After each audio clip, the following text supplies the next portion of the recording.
What's up? How y'all doing? It is Monday. Oh, I just hit something. I don't know what I hit. Oh, it's for filters. Never mind. Yep, because I'm going to sit here and waste time before people join in. Ooh, crazy. Nope. Because I never play around with these. So why not? That's weird. That's weird. Yeah, so. I don't know what this is. Ah, baby shark. Yeah, so, okay, anyway. Hope y'all are doing well. It is September 2nd, 2019. Hope y'all are doing well. The husband is actually upstairs. He only worked a half day today. So we've been kind of lounging all afternoon, and of course, we're still amidst in the middle of car shopping. Yeah. I think the two most stressful financial things have to be buying a house and buying a car. Yeah. So we've got narrowed down. We'll probably buy something this week. Yes, happy 15th anniversary to us. Let's fork out a crap ton of money and celebrate. So there's that. We haven't narrowed down, I think, to a Tucson. So we will probably go later this week and buy one. That's so scary. But yes, our 15th anniversary is Wednesday. Yes, Wednesday. For some reason, I keep going back and forth Wednesday and Thursday. So yes, 15 years. So we've been together 17 years, married 15. So that's exciting. Funny story from last week I posted. Everyone's got their loves and hates when it comes to buying a car, house, whatever. I would prefer not to get a white vehicle just because it's white, it shows everything. You know, if you scratch it, it's going to show up. Philip would prefer not to have a black interior.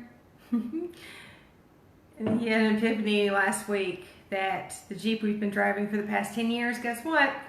It's got a black interior. So that's completely off the, list now of things we can avoid or whatever. So other than that, what else has been going on? This weird pineapple cheese casserole thing that's been going around. I made one yesterday and it's so totally weird.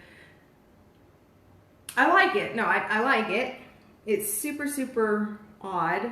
It's one of those that you look at and you're like, cheese and pineapple, but it's good. It's just odd. Yeah, it is a whole lot heavier than I thought it would be. And apparently it's not a dessert. So there's that. But it's good though. It's good. And I could see how it is definitely a side dish as opposed to a dessert. But apparently, if I haven't had that, I'm not a true Southerner. Now, I've lived in the South, I would say the majority of my life. I mean, with a few years here and there, elsewhere. But I would say I'm a Southerner. I've never heard of it, never had it. I had heard about it a few days prior. It's like, I have to make it. Ran to the store yesterday and grabbed the few ingredients I needed. It only needs 5 ingredients, I think.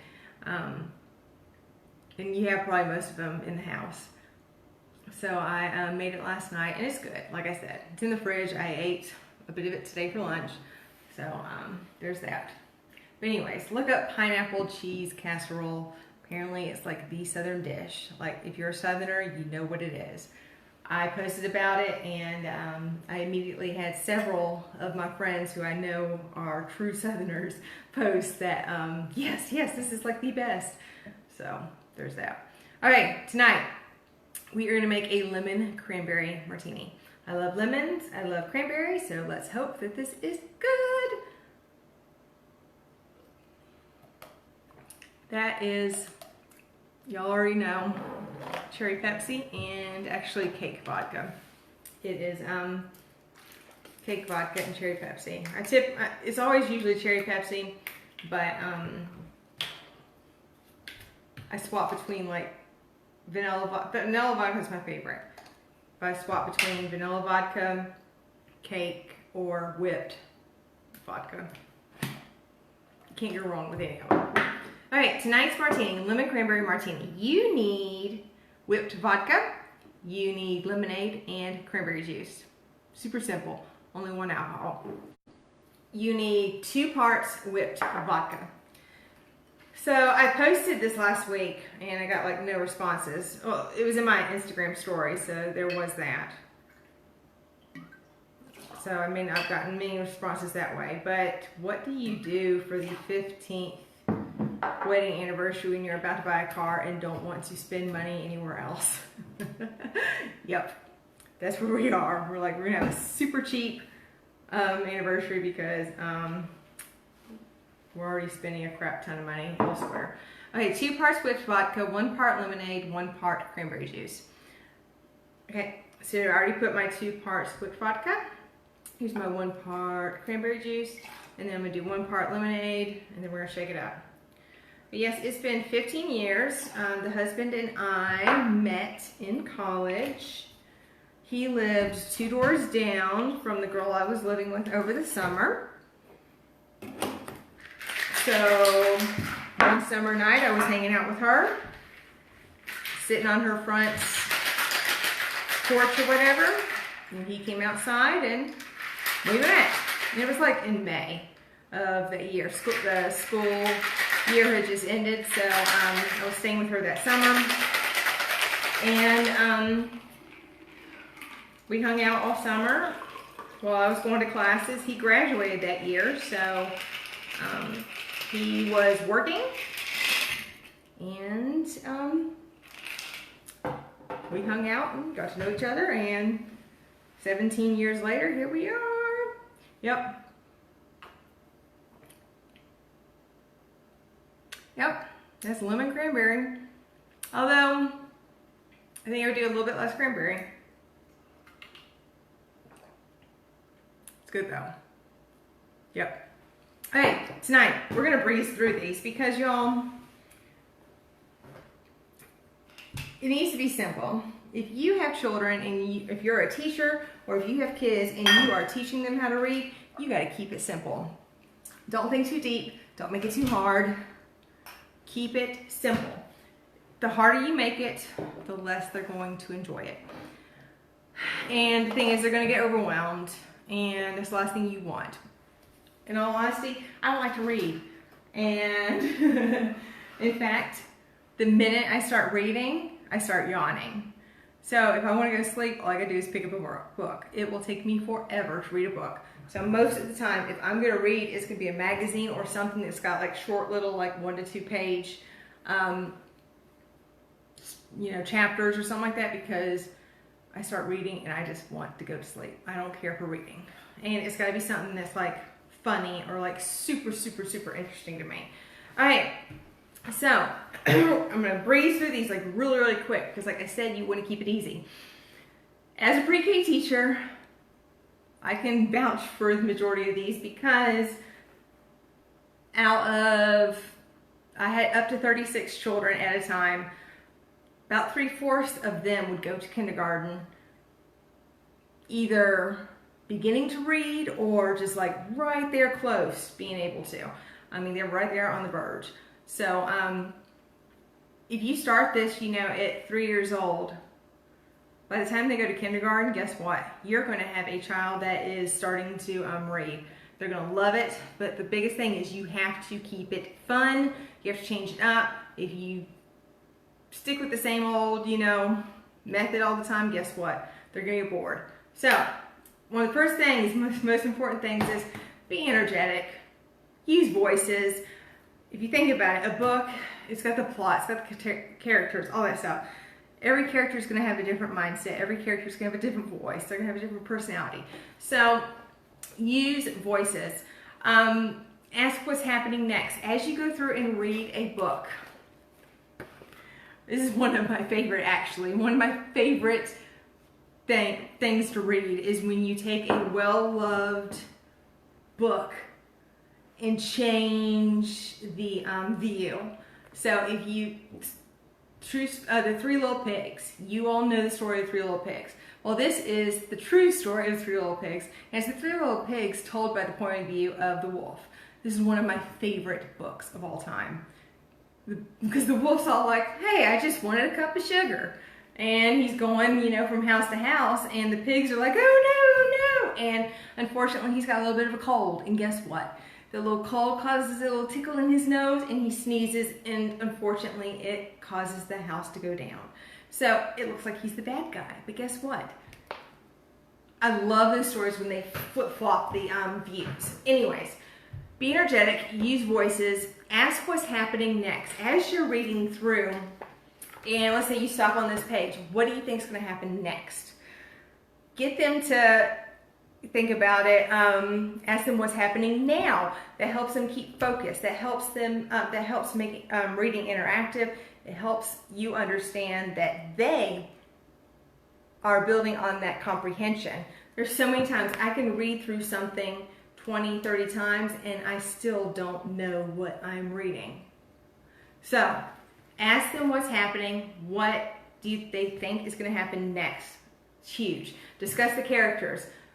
Identify personality traits. Shy versus wild and crazy. Talk about where they are. What location. Is this something that could happen in our town? If this happened here, how would it look? All of these things are going to get their mind curious and interested, which means they're going to be more interested in reading what happens next or finding another book.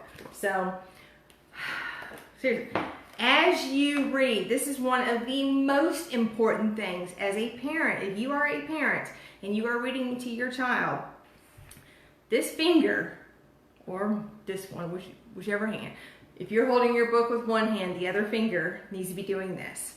As you are reading, point to the words as you read. That helps the child understand that reading goes from left to right. That helps them understand that you're not reading pictures, that you are actually reading these words that are on the page. And it helps them pay attention to details. It's super simple, but that's one of the best things you can do is just sit here. I was feeling a little better, but I still didn't have my cup of sugar. That helps them. I mean, with kids, it just clicks with them. Excuse me.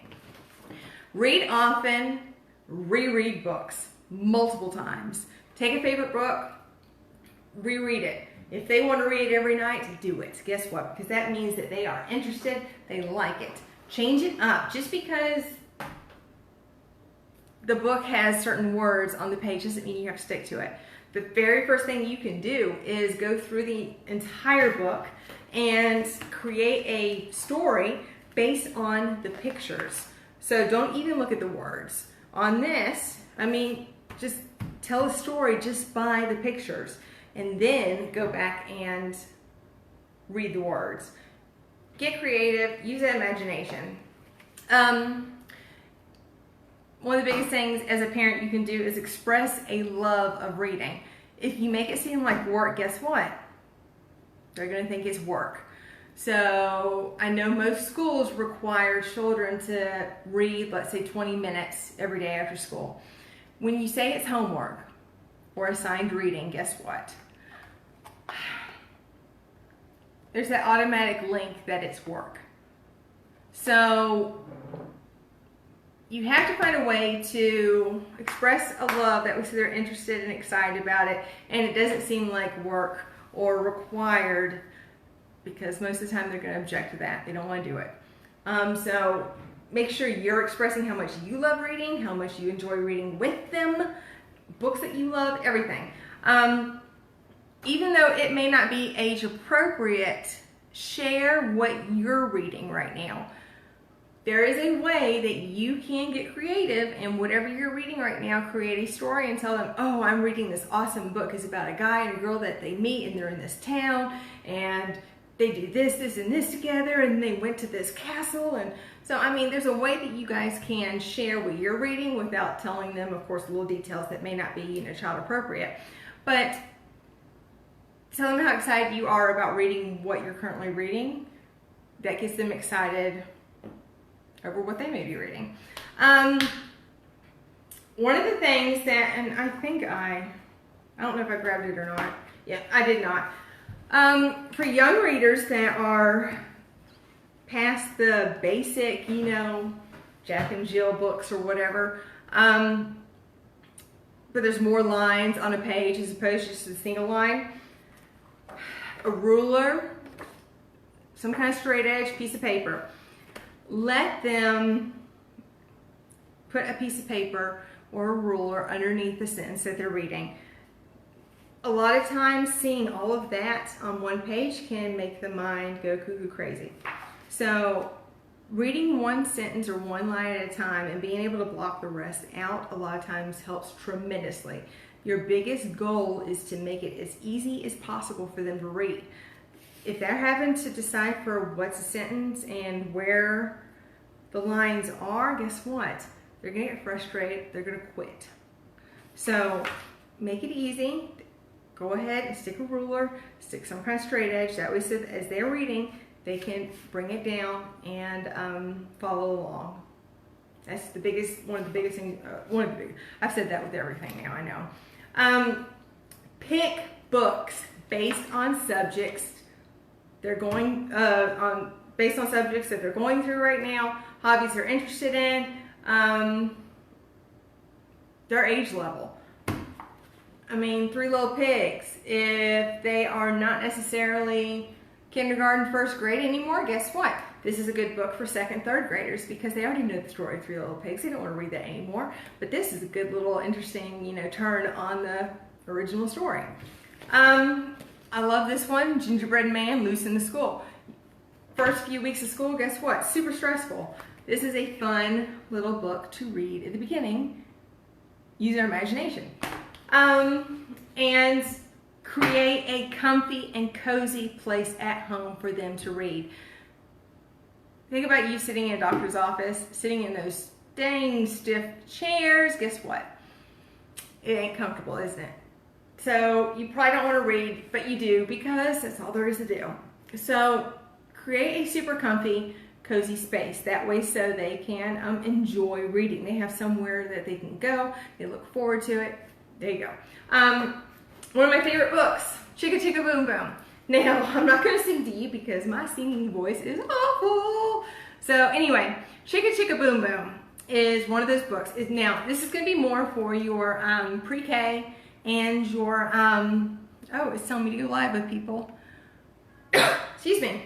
Anyway, I know you like books. The husband has joined us now, and he asked if he could join me earlier, but I was just like, well, you could, but anyway, Chicka Chicka Boom Boom is one of my favorite ones. If you have a pre-K, kindergartner person, this is an excellent book. It's letter recognition. It's super easy for you to create games to go along with it.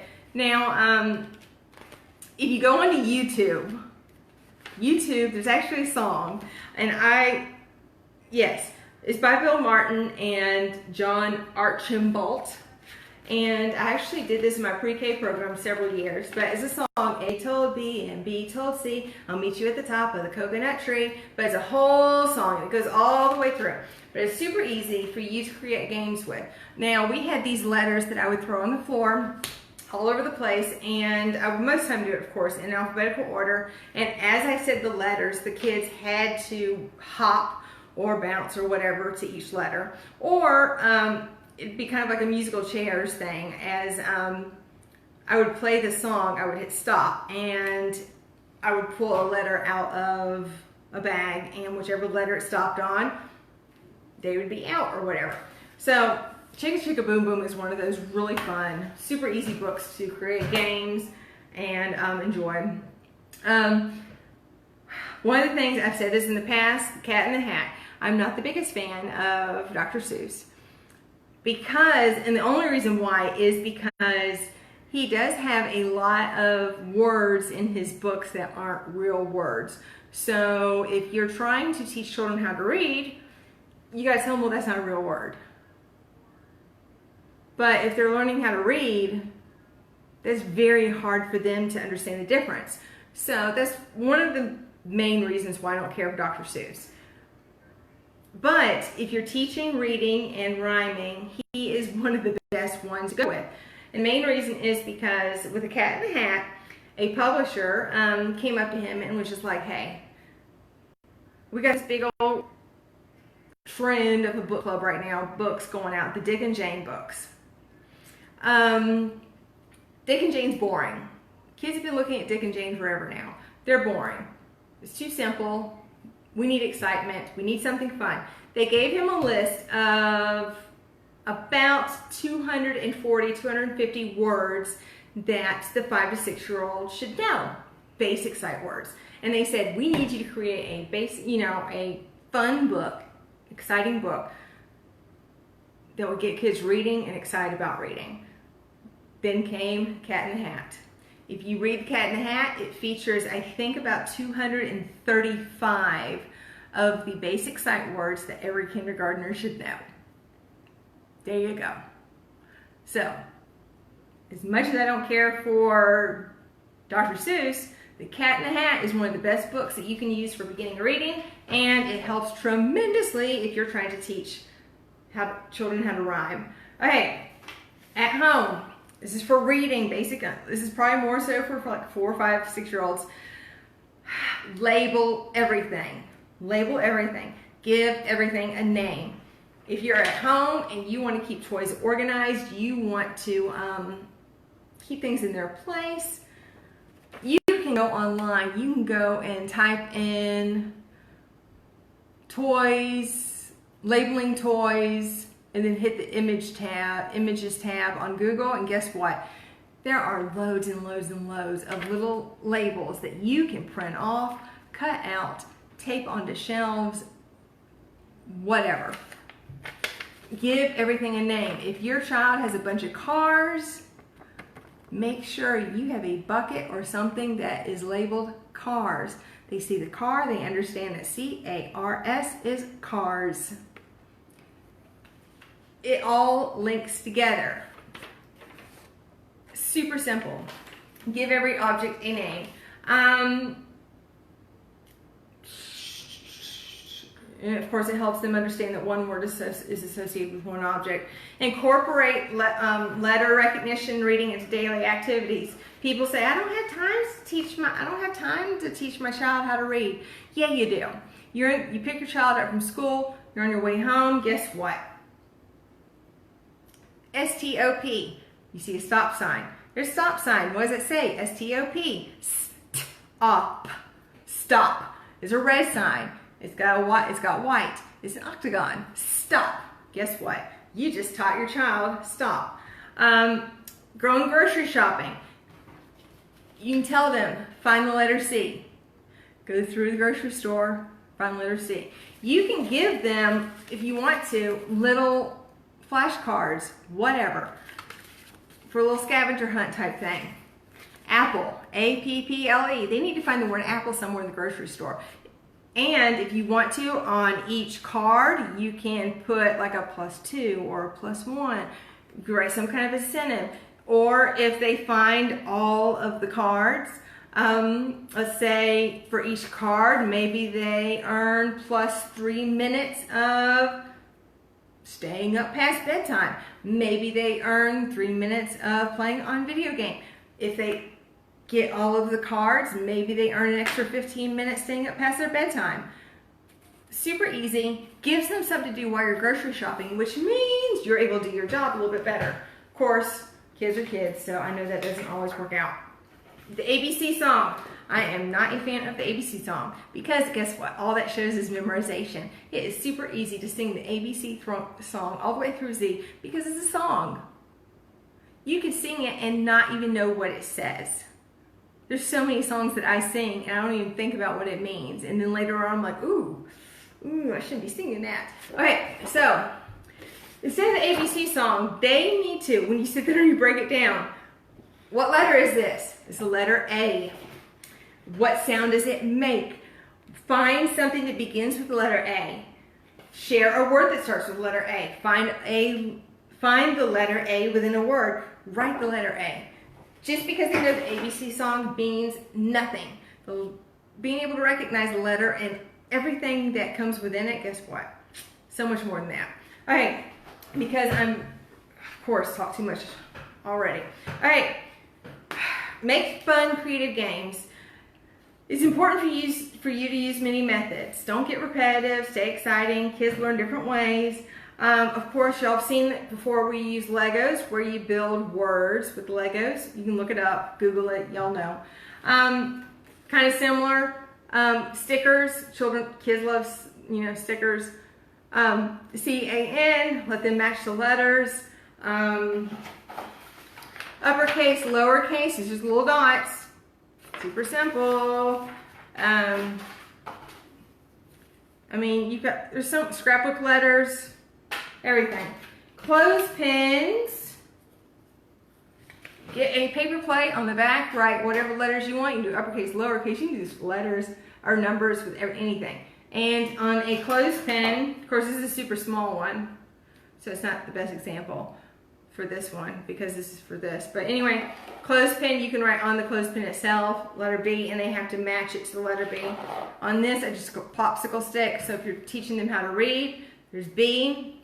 They already know the word at, A-T, at. They put the letter in the front, B-at, bat.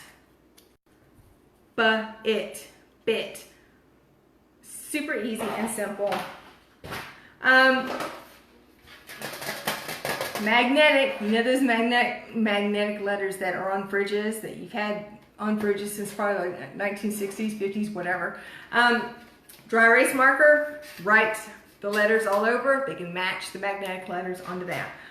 Do-it-yourself puzzles. You can easily create puzzles where they piece them together, uppercase, lowercase, whatever.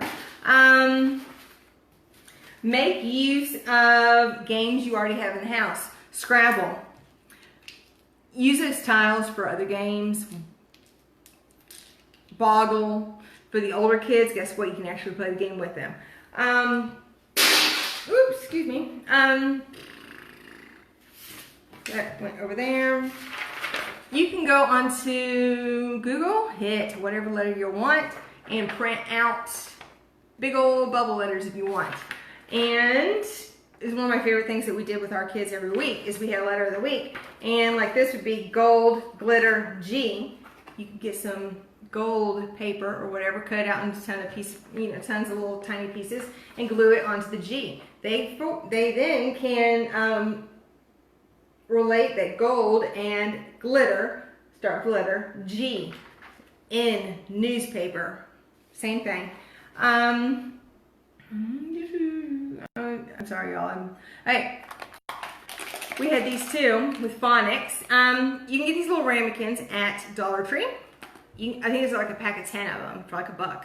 Either way, inside, I got the letter P on here. On the inside, I have a pipe cleaner, paper, pom-pom. I have a present. I have pink. Each letter of the alphabet, create a bucket for each letter of the alphabet, and then just give them to your children and say, I need you to fill each bucket with things that start with that letter. Super simple. Create search jars. Use a plastic water bottle. I didn't have any on hand, so this is a glass, so obviously not good for kids. Anyway, plastic water bottle. Fill it full of random things. I created a little chart on the outside here. Find something that starts with F. Find something that starts with P, with S, T, and they shake it around, and like there is a flower that starts with F. So There you go. It's something easy for you to take with you to like a restaurant if you're going out to eat.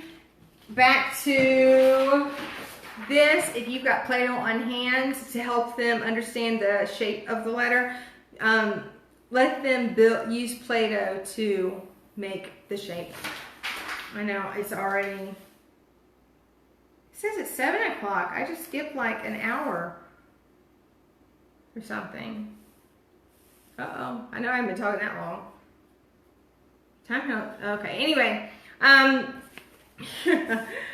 again, teach them a common word. A-T says at. They know that every single one of these is going to say at. All you have to do is change the first letter, the first sound. A-T plus the H sound. At. At. Tat. Getting them to understand that that's really all reading is. Once you get them to put that all together, it just clicks. It's also a great way, again, to teach rhyming, which is probably the toughest thing to teach children. Give them journals, diaries, whatever, for them to write, draw their thoughts. They'll read. Word searches, word scrambles, perfect. Create books together. Give them, take sheets of paper, lay them all out. We're going to create our own book. And write the words and sentences, illustrate it. You can easily laminate them yourself, take them to Office Max, wherever, laminate them, bind them, and read them together and reread them over and over again. Their words are important. You can read their words. Before reading a book, write a book just by going through and looking at the pictures. Start at the first page. Don't worry about the letters. Just look at the picture and see if you can create a title based on the front, the cover. Go through each page and create a story just by looking at the pictures. And then go through and read your book compared to what the actual book is. Again, all about being creative, using your imagination. Words, identify each letter within a word and say the sound. Let them know that cat doesn't just say cat. The reason why it says cat is k, at. Put it all together. Learn basic ending words, the AT, the IT, OT, and all you have to do is change that first letter. Pick books based on their reading level.